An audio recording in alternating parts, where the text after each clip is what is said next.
Speaking of, check it out now. Story time. Now, I gotta explain this in a very non-traditional way how I usually report stories. Okay? Because for this to make sense and for dots to be connected, you have to follow a timeline. All right, now what am I talking about? Now, I'm gonna add some context to shit. Okay? By the way, I've said this before. Again, you guys know, I've met 6ix9ine before. I've met Shotti before. I got nothing bad to say about both of those individuals. They never did no violent stuff around me.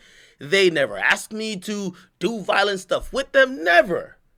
All these things I'm seeing online, it's news to me. Now, what I will say is that when I was around them together, they always seem very close.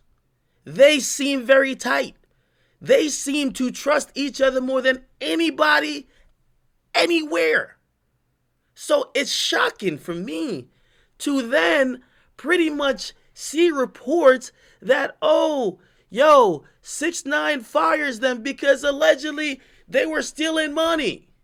And then I hear again from the feds, oh, we had to lock everybody up because they were planning to kill 6ix9ine. I then look back and I say, whoa, where did everything go wrong? Now, in trying to figure this out, there is some keys to that particular puzzle. Now, I'm not talking about whatever 6ix9ine and Shotti's been charged with. I'm simply talking about their relationship and how that had to do with business, how that had to do with greed, how that had to do with other people who may have interjected in that relationship. What am I talking about? I gotta keep saying that because I want you to keep up. Why did 6ix9ine and Shotti fall out? Now, if we do the timeline, at the Complex Con thing, where there was a little mix-up, Shotti, 6ix9ine, they were cool. At the Mama music video, which Shotti supposedly had left before then, but 6ix9ine and Shotti, they were cool.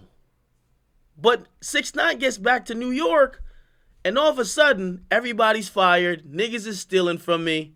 Then he goes to the Breakfast Club, repeats the same shit. He's no more cool with people. It's a wrap. Get people away from me. Now, let's do the math. There's other people at play. 6ix9ine never really had a manager. Shotti was never his manager. Okay? I mean, Shotti operated in a managerial position at times, but never officially his manager. Now, you could say Shotti security. Well, you could say whatever. But let's just keep to the facts.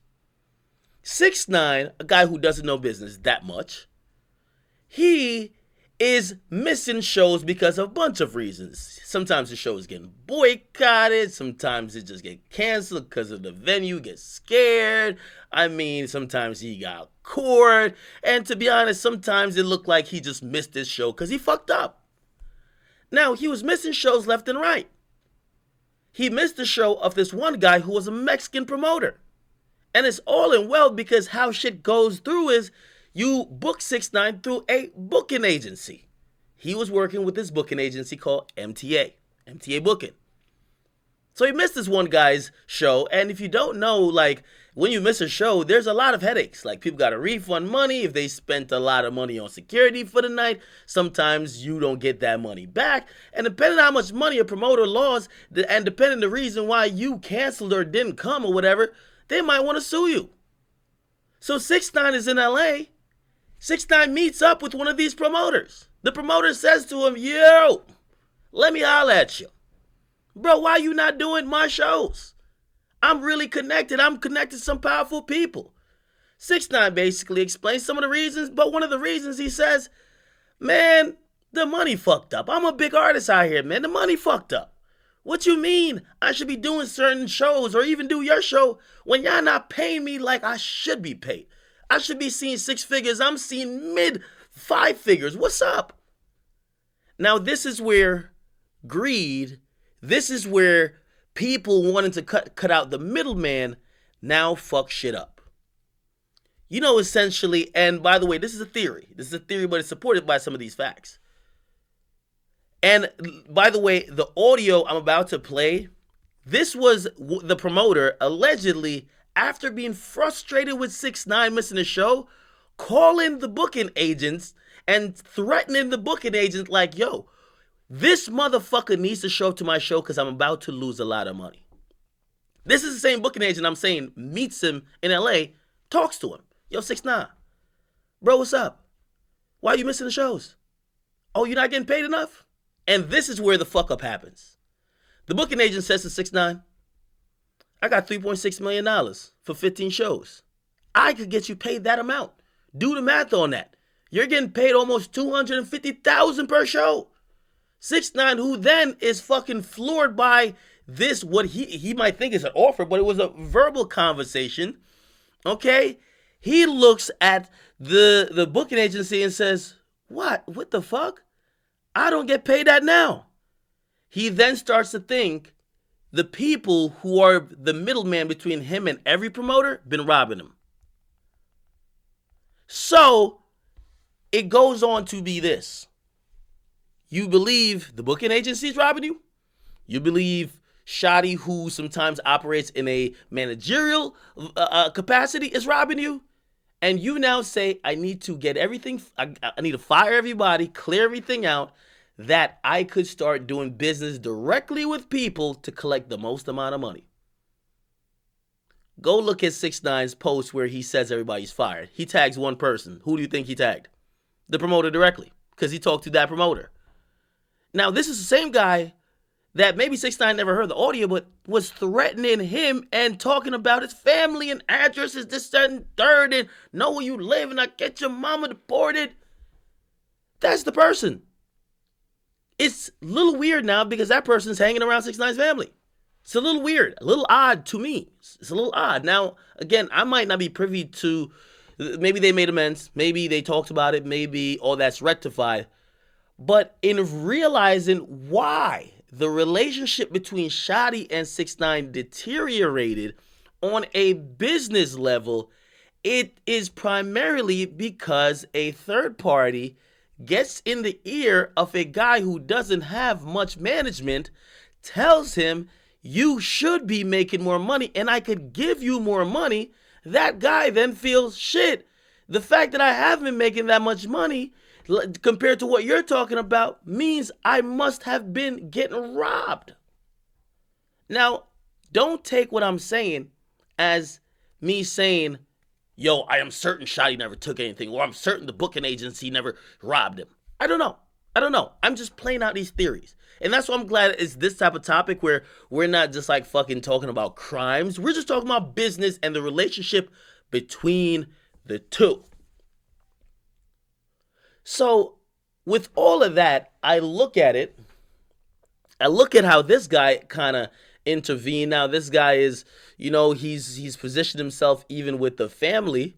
By the way, the guy's also Mexican, and just to play it out on a realistic level, if you're from Guatemala and you meet somebody also from Guatemala, you're more likely to be a little bit more trusting because y'all from the same place. So you can understand 6ix9ine meets somebody who's also Mexican. That guy could relate to him a little bit. When they finally talk in person, he's believing that guy more than anything else. Now, that is one of maybe multiple reasons why him and Shotti fell out. Okay? That is probably one of multiple reasons. But I do believe when we saw business being talked about on a very public level, the Breakfast Club interview, when we saw business being discussed on Instagram, and when we saw I'm not doing any more shows and statements like that, it clearly had to do with that. Okay?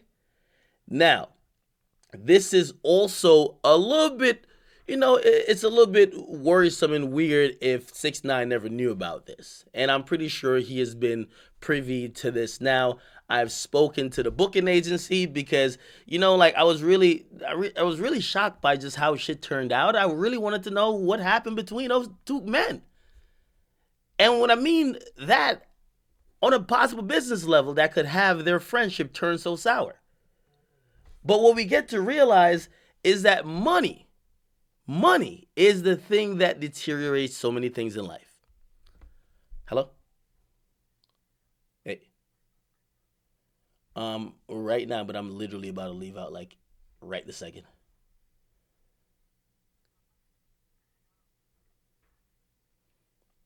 Okay, yeah, they're calling the Uber for me like right now, and I'm about to hop. Huh? I gotta go film my show.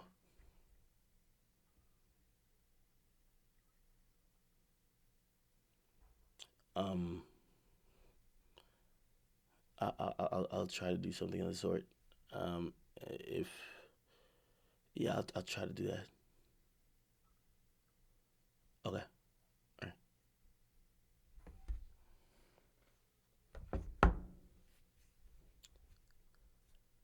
So so so if you ask me, the deterioration of their relationship had to do with a third party who basically, and this is how so much shit works. People usually flip on their management or flip on the people around them when somebody else comes in and says, bruh, there's something wrong here. You're getting robbed. There's something wrong here. You're not being treated right. There's something wrong here. I could do better. There's something wrong here. And again, maybe it's a question of loyalty versus just being taken advantage of.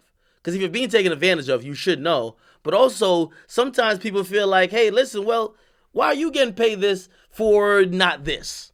Okay?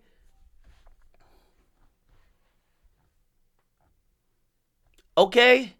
So this is kind of part of what I believe that the booking agency and certain people around 6ix9ine's team are letting out to the public to let people know, yo, the real reason why these guys stopped working on a business level, Shotti wasn't robbing him.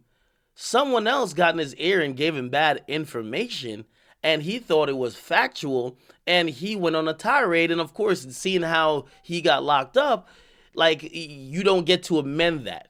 It's very interesting, but I'm giving this theory. Again, it's supported by facts. You also hear a goddamn voice recorded. That voice recording is very damning. It tells a lot.